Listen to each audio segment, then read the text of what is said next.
thank you all for coming and sharing this day with us.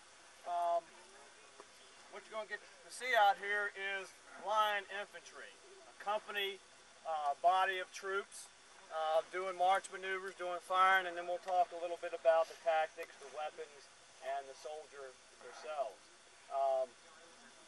We represent soldiers of the 3rd Virginia Infantry, Company H, the Portsmouth National Grays.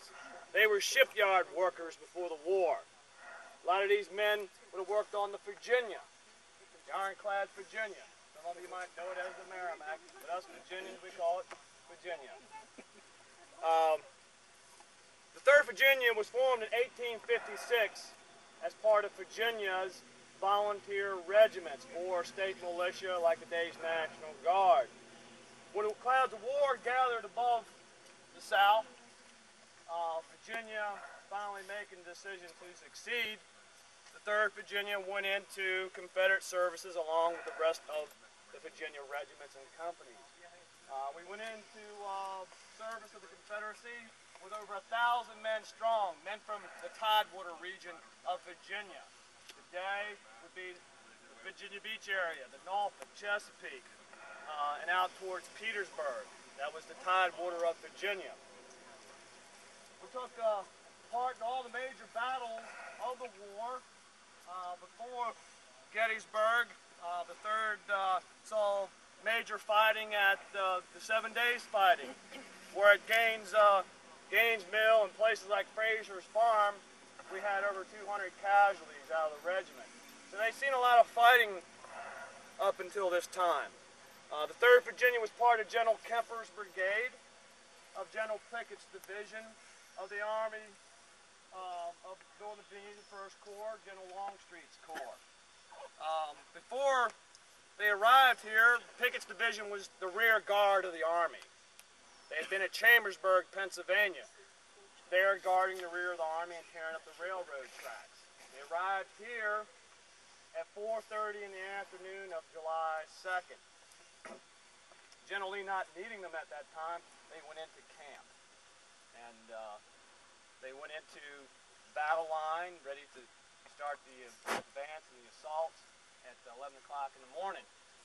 See that yonder fence line that runs from Spangler Farm right there down here behind the Sheffey house? That's where Kemper's brigade was during the cannonade. That's where they stepped off from.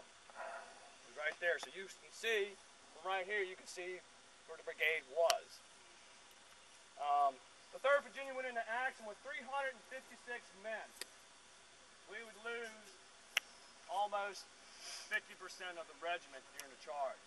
A lot of the companies were in command of privates and junior NCOs after the assault.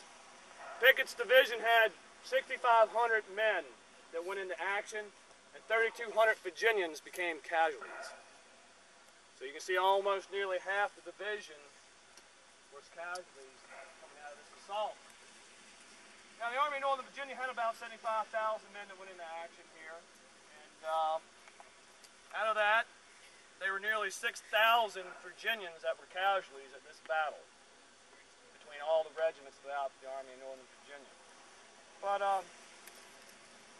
they went on to fight for the rest of the war, the remainder of the 2 years, and did their duty for the Commonwealth and for their new nation. And the Army of Northern Virginia was coming in. The Battle of Gettysburg was the cream of the Southern Army. The morale, the weapons, and their numbers was the highest it had ever been. They hadn't lost a battle. They really didn't lose a battle here. It was just a tactical withdrawal, as far as we're concerned. But what we're going to do right now is we're going to have the company come out, and we're going to show you some different march maneuvers, some of the different ways that they would have fired as a mass body. The tactics that they used was called linear tactics or Napoleonic tactics. Your two-line battle line system, a front rank and a rear rank. And in that type of formation, there are many different ways that they could fire and advance in different formations. I'll show that to you. What we do a little bit different than the Federals, they use what's called cases. drill manuals. We use what's called Gillham's. Colonel Gillham was a professor at the Virginia Military Institute, and that was the manual of arms for Virginians.